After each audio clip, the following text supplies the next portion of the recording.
Namaste everyone. How are you all doing? Welcome to the second episode of Heart Talk. So, if you're listening to me today, that means you might have heard the first episode. And if you have not, please listen to it. So, today we are going to talk about shadows. You know what are shadows? Let's explore it together. So, when we go towards the path of healing, you think it's a straight line. Oh, we will do some meditation. Oh, we will do some affirmations and all is well. No, no, no, no. Don't think that. This path of healing is no straight path. It has its own ups and downs, sometimes actually spiral also, just like a maze going round and round or maybe square, right? So, everyone's path is unique and filled with different kind of twists and turns, just like a movie. They have different twists, right? Setbacks and breakthroughs. So it's a deeply personal process. While we all know that the destination may be the same, we all want some peace and some wholeness, some happiness, but our way of reaching there might be different. It is our own route and it is our own way of going to reach the destination. Now, what is important over here is to honor our own individual journey. Don't look at others, how they have gone. It's okay to take inspiration, but don't think that this is going to be your journey as well, right? So be compassionate little with yourself along the way because it will take time. And trust me, it does take time. I have myself experienced it, and that's why I'm sharing it with you. So the road might be challenging, but every step forward, no matter how small you're taking, is a progress. And always remember that. Many people, actually start this path with the hope, finding that I will find an immediate light and relief from all my problems and all my solutions will come up. But this path of healing always require, confronting your own inner darkness. Yes, facing your own past pains and working through the difficult emotions. And this can be daunting and uncomfortable, but it is very important and it is a very crucial part of the progress and of the process. So, working through this darkness can help us uncover a lot of insight, build the resilience within us, and ultimately allow that light to shine even brighter when we reach it. Because until and unless you face your own darkness, your own shadows, Arey, this thing is also there within me. Yes, that anger is there within me. That rage, how come it come? It was there in that and that person. I never thought that this can be within me. Yes, it can be there.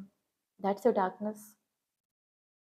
So when you know that, when you accept that, not that I'm saying that accept and keep behaving like that. No, just acknowledging it is important. Because until and unless you don't acknowledge that this problem is there within you, this darkness is there within you, right? Then how will you take any step to move ahead of it, to get out of it? So it's important to face those things, to uncover all the things which is hidden, to bring the light again into your life.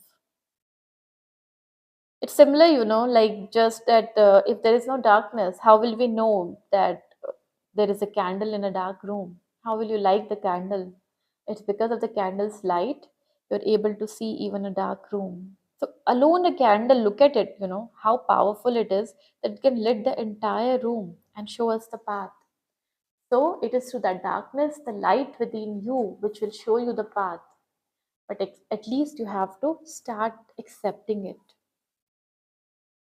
Till now, we are only aware of the 10% of ourselves, only the 10%. And actually, these 10% is the conscious part, but the remaining 90% is the subconscious and the unconscious, which always remain, hiding until we decide to go deeper and heal and come to our spiritual journey. So, are you ready to explore it? I would like to share, that when I was a child, I was always afraid of Ma Kali. I was not able to understand that why her idol is black. But when I grew up and I saw certain negative aspect of my being. When my fear started enveloping me, I came to the realization that how Ma Kali also represented change and transformation, and how much I was able to resonate with her when I was facing my own shadows, and how she has the power, Ma Kali has the power to transmute all the darkness into light. And that's what the meaning of her idol is. So, Ma Kali, some of you might be knowing that she is the most revered goddess in Hinduism. She represents the fierce compassion and a transformative power. She is often depicted, with dark skin, a garland of skull, a skirt of severed head, and a fierce expression. But despite her this appearance, fearsome appearance, she is considered as a loving mother who protects her devotees from evil and ignorance. And that is what I understood later on in my life. That how compassionately she protects, and how compassionately she addresses all the hidden, all the negative tendencies which is there within us. So the symbolism in her imagery is, it represents the destruction of our ego and the attachment. It guides her, she guides her followers towards that spiritual liberation, that path of spiritual liberation.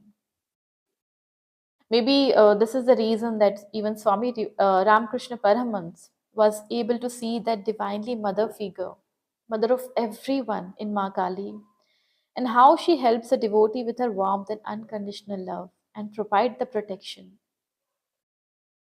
So the shadows are not merely just the absence of light. These are those discarded part of ourself. Remember our own self, which we have not accepted or approved, and hence we have kept it hidden in the deep unconscious part of the mind, which cannot be reached easily. So these shadows might appear as scary, sometimes just like a ghost or an alien, but this is our own discarded part. And you will be surprised and scared actually sometimes to you see your own self that I can be this person also. We always, live in a society where we always become a good person.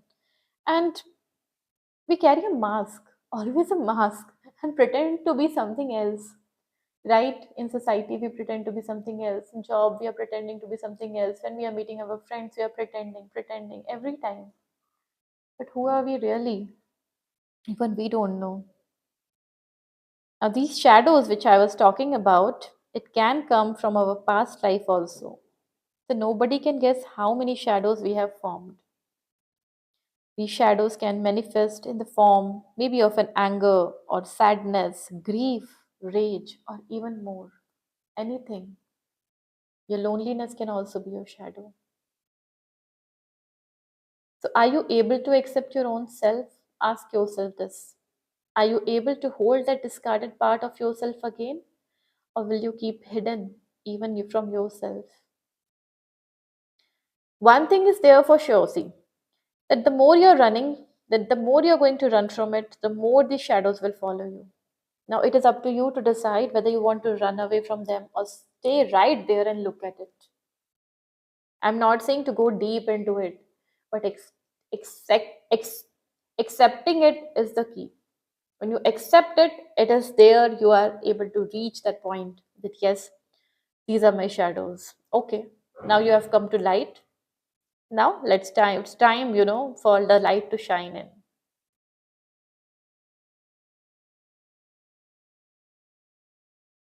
So there are only two options left for you. Either again, you can close the doors from where the shadow is coming, or face your own shadows. How will you face it? By looking at it. Look at it closely. Observe where it is coming from. Observe the emotion beneath it. Yes, there are some emotions beneath that shadow. Don't run, listen to it. And once you listen to it, then slowly let it go. Maybe it will take many days or weeks or months to face this shadow. Once you see it actually, it will slowly start disappearing into the light because nothing can hide from the light. So until and unless you bring that shadow to the light, how will it go? It's still there, right? Hidden behind. But Once the light is there, then there is no shadow, right? Same thing is like that with ourselves. Darkness is basically the merely, the absence of light. And once the light appears, darkness disappears, right? So I know it's not an easy process, it will take time. So be patient with yourself and don't judge yourself. Do not judge yourself in this process. Try to be more compassionate with yourself. You need that compassion, right? How will you go through this phase without compassion? And journal it. If you're not able to sort out your emotions, journal it. Keep a diary, keep it hidden, keep it with yourself, and journal it. Whenever any emotion is coming, just journal it. Keep it journaling. You will see a lot of things will come up when you're writing it down. Whenever you're writing your emotions, in deep sadness or deep anger, write it and see a lot of emotions will come up. Maybe your past memories will surface up. Past childhood experience will also come up. You will say, huh? This thing also affected me. Yes, it is possible. So start journaling. That's the easiest way you can do. And that is how you can understand yourself more authentically. And you will be able to process your emotions in a better way. So show some love and acceptance towards yourself from today so that you can pass through this phase. I know it might seem tough, but you can. You can do it. Keep working on it. Keep loving yourself. And still, if you're not managed to, do it on your own. Seek the support from a trusted and a loved person. Love and light are always with you. Thank you for listening to me and to subscribe to the channel. Bye bye. See you in the next episode.